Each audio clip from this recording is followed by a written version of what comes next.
All right, welcome in everyone. Today we're going deep, a deep dive that is, into Napoleon Hill's Law of Success, or at least excerpts from it that you chose.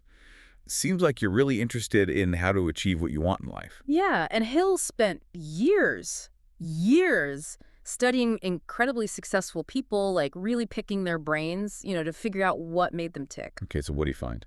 Well, the cool thing is, even though he wrote this, like 100 years ago, his principles still hold up today. It's like he cracked the code for, like, living a fulfilling life no matter what your goals are. That's awesome. It really is. So where do we start? Like, what's the first step on this roadmap to success? Well, Hill really emphasizes this thing called a definite chief aim right off the bat. A definite chief aim. Yeah, he basically says it's the foundation for everything. So, like having a clear goal, right? Exactly. He's not messing around. He says 95%, a full 95% of the failures he looked at didn't have this. Wow, 95%, that's almost everyone. Yeah, basically they had no clue where they were going.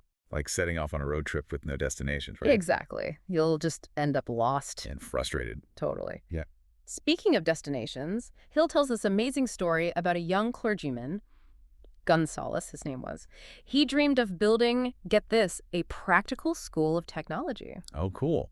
So what, you just, like, put it out there and hope for the best? Well, he was a little more proactive than that. He decided to preach a whole sermon called, get this, what I would do if I had $1 million. That's a bold sermon title. Right, and it gets even better. A millionaire, Philip D. Armour was his name, was actually in the audience that day. Whoa, so this sermon, it, like, manifested $1 million? Uh-huh. Not exactly. But it was pretty close. Armour was so blown away by Gonzalez's vision, so clear, so passionate, that he actually ended up giving him the money to build the school. Wow, that's incredible. It really is. It shows you the power of having that clear goal, that definite chief aim. It's like not just wishful thinking, but like putting that powerful intention out there and then like taking action. Exactly. It's not just about what sounds good or what other people want. You have to figure out what you want. Right, so really dig deep there. And then write it down. Love it. Then break it into steps. Actionable steps. Yeah, and then start moving, even if it's just a little bit every day. So for our listeners out there, it all starts with some soul searching, some self-reflection. Like, what do you actually want to achieve? What's your legacy going to be? That's the big question. Yeah, and once you have those answers, boom, you've got your definite chief aim. There you go. But what's next? Well, Hill talks about this thing called a mastermind alliance. Ooh, that sounds intriguing. It's basically all about the power of collaboration. So, like, teamwork makes the dream work. Exactly. It's surrounding yourself with people who, like, get you, people who can help you on your journey. This reminds me of Hill himself, actually. He studied, like, over 100 super successful people to, like, learn their secrets. It's like he built his own mastermind alliance by just learning from the best. Precisely. And he really believed in it. It's not about going it alone. It's about, like, tapping into a group's wisdom, their experience. Okay, so like a personal board of advisors. I like that. But I imagine finding the right people is crucial. Like, you don't want to just be surrounded by yes people, right? Oh, absolutely. Look for people who share your values, who inspire you, but also, people who will challenge you. They could be mentors, friends, even family. But build that circle of trust. Exactly. It's about brainstorming, keeping each other accountable, celebrating wins together. I love that. Yeah. So for everyone listening, ask yourself, Yeah. who are the people in your life who can help you reach your goals? Who can you turn to for guidance? Honest feedback, a little push maybe when you need it. Find those people and then, nurture those relationships. Now let's talk about something super interesting. Self-confidence. Ooh, yes. It's Yeah. huge, right? Hell even said you can do it if you believe you can. Exactly. But, like, how do you actually get that unshakable belief? Yeah, especially when those doubts start creeping in. It's easy to say, believe in yourself, but actually doing it. Much harder. That's the real challenge. Well, Hill, he actually gives us a formula. A formula. Yeah, he calls it the self-confidence formula. Okay, I'm all ears. Tell me more. So he really focuses on two things, Right. action and visualization. Interesting. So, like, actually doing stuff and then picturing yourself succeeding. Right. Like true self-confidence, it comes from experience doing things, and then positive self-talk. It's about knowing your strengths, learning from mistakes and constantly seeing yourself achieving those goals in your mind. That's so cool that he gives us a formula that Yeah. makes this idea of self-confidence, which can feel kind of abstract. It makes it practical, like something you can actually work on. Definitely. He even tells this incredible story about a man who was, like, literally on the verge of suicide. But then, just by changing his mindset, his whole life turned around. Wait, whoa, seriously. A man on the verge of suicide. Yeah. It's pretty intense. The guy was just, like, drowning in despair, felt like a complete failure.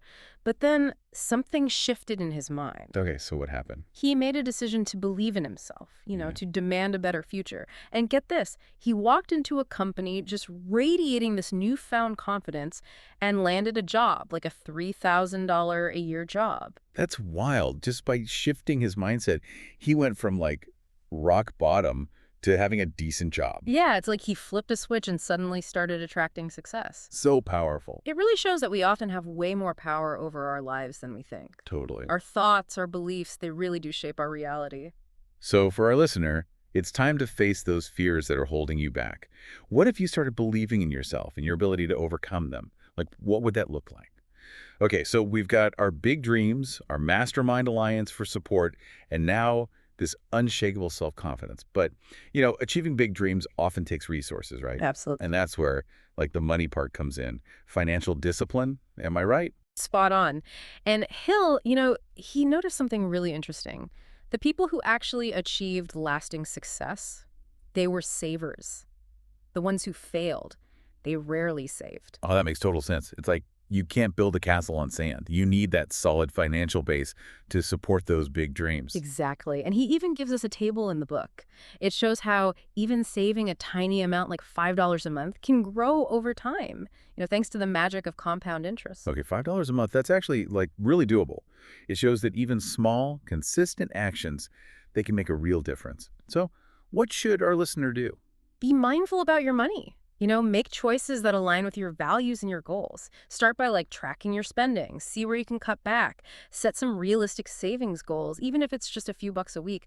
That consistency, it adds up. Totally. It's not about how much you make, it's about how much you keep and how you make that money work for you. Exactly. All right, so we've got a solid foundation here, a definite purpose, our awesome mastermind alliance, unshakable self-confidence, and now that habit of saving. What else does Hill have in store for us on this journey to, unlock our potential? So building on that foundation we were just talking about, Hill really gets into initiative and leadership. They kind of go hand in hand. Right, like he says, real leadership isn't about being bossy or a micromanager. It's about inspiring people to act Yeah. through your own example. Yeah, and taking initiative, that's like the first step, the spark that gets the leadership fire going. It's about, being proactive, going that extra mile, owning your responsibilities, even when nobody's looking. And Hill tells this story about, a young employee who really stepped up during a pretty intense situation. Oh, yeah, I remember that one with the bridge, right? Yeah, the bridge collapsed, Mm. and everyone's kind of standing around in shock, not sure what to do. And this guy, instead of just waiting for instructions, he jumps in, right? He takes charge. Assesses the situation, directs everyone on how to stabilize the bridge, basically stops the whole thing from turning into an even bigger disaster. Wow, talk about a clutch moment. What happened to this guy? I mean, was he like a hero? Oh, totally. I mean, his bosses were super impressed. It showed real leadership potential. And guess what? He got promoted. Nice. Yeah.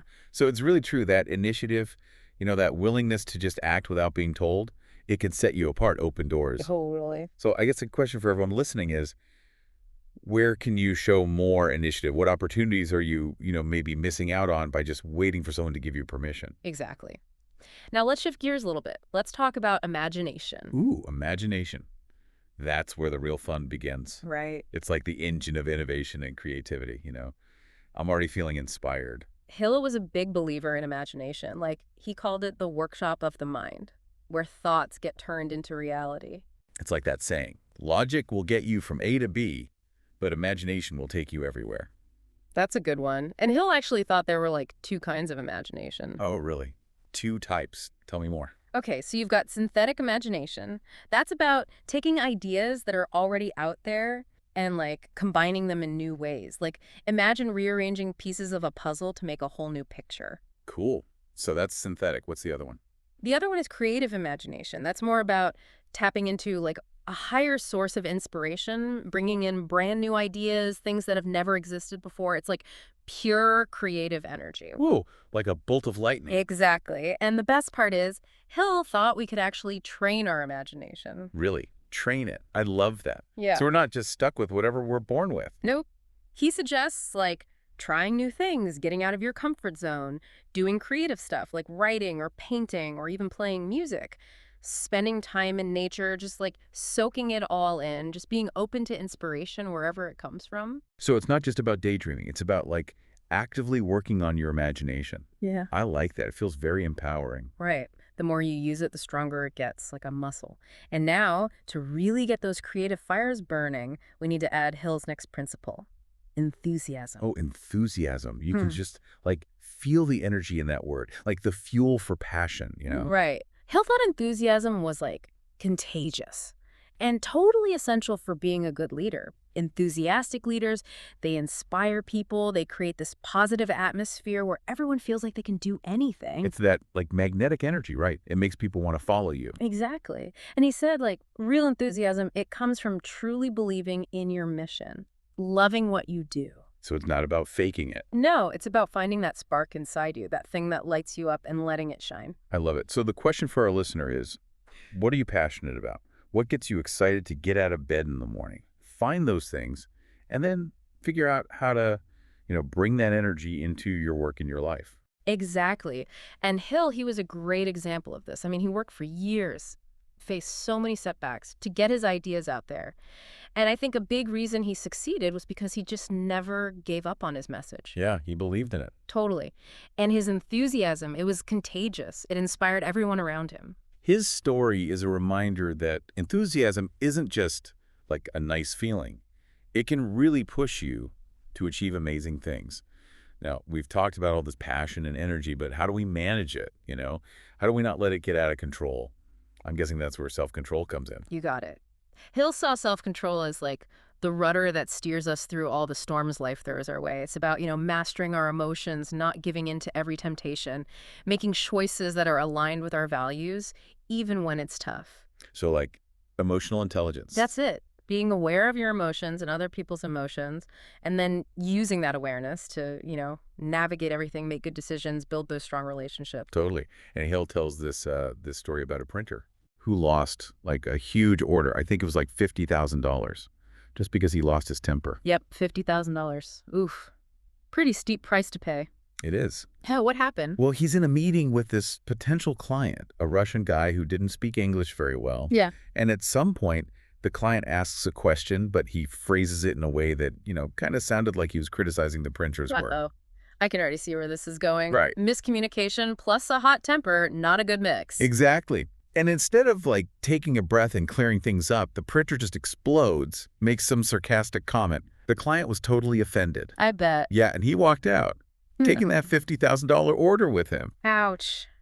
That's a tough lesson. It really shows you how your emotions can either work for you or totally backfire, especially when you're dealing with, clients or business. Big time. And Hill actually suggests some ways to practice self-control, like taking a pause before you react, really thinking about what you're going to say before you say it. Yeah. Even things like deep breathing or meditation to help you manage your emotions. It's about creating that space between like what happens and how you respond so you can make a good choice, not just react impulsively. So building that inner strength to stay calm, even when things get tough. Exactly. Self-control is huge for building trust, for making good decisions, for keeping those relationships healthy and productive, Yeah, totally. Okay, so now let's switch gears again, talk about something that's kind of like the foundation of everything we've been talking about, ethical behavior. Hill boils it down to the golden rule, right? Do unto others as you would have them do unto you. The golden rule, classic, right? It's about fairness, respect. It goes beyond like any specific culture or religion. It's about treating people right, with kindness, with empathy, with integrity, even when nobody's watching. And Hill believed that being ethical wasn't just like the right thing to do morally, but it was also good for business and for building a good life, Totally. Because your reputation, that's everything, especially nowadays when everything's so interconnected.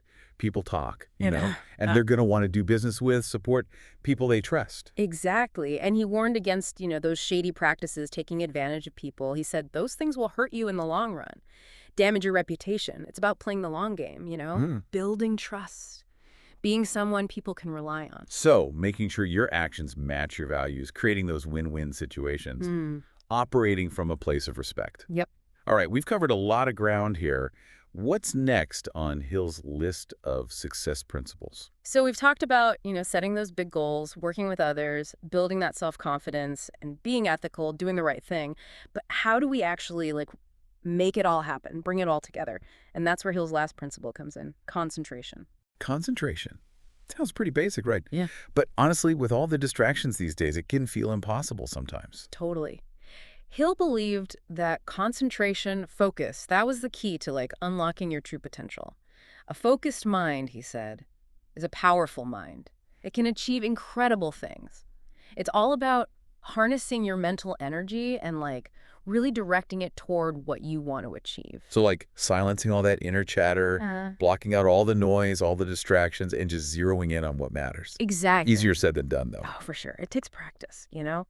But Hill gives us some good tips, like setting really clear goals for each, like work session, minimizing interruptions as much as possible, even things like mindfulness, meditation to help you stay present, focused. It reminds me of that marshmallow test, Oh, yeah. where they tested if kids could resist eating a marshmallow right away. If they do, they'd get two later. The delayed gratification thing. Exactly. And the kids who could resist, like who could distract themselves, focus on something else, they actually did better later in life. Interesting, right? It is. It makes you think that maybe being able to concentrate to wait for something better, it's actually a sign of, future success. Not just for kids, but like for everyone. So what you're saying is concentration is like a mental muscle you can train. Exactly. The more you work it, the stronger it gets. The better you become at focusing and reaching your goals. Makes sense? Yeah. But it also means being really intentional with your time, your energy. I mean, there are distractions everywhere these days. Oh, totally. You really got to make an effort to create that space for focused work, for deep thinking. Well, this has been awesome. A deep dive into Napoleon Hill's Law of Success. We've covered so much.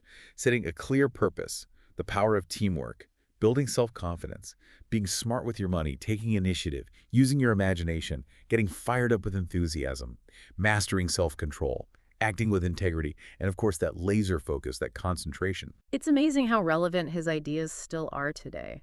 It's like a roadmap, a timeless roadmap for achieving success in all areas of life, however you define it. I'm feeling super inspired, honestly. Like I have a whole new set of tools I can use. And before we wrap up, I want to leave our listeners with a question. Hill talked a lot about the importance of serving others, right? So what unique contribution can you make to the world? Something that aligns with your definite chief aim, your big goals. That's a great question. Real success isn't just about personal achievement. It's about making the world a better place, finding that sweet spot where your passion, your purpose, your skills all come together, and then using that to make a difference. Well said.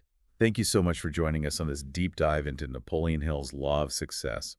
We hope you found some valuable insights, some inspiration to fuel your own journey. Keep in mind, success isn't a destination, it's a journey. Embrace the challenges, learn from your missteps, and never stop growing. Until next time, everyone, keep dreaming big, keep unlocking your potential.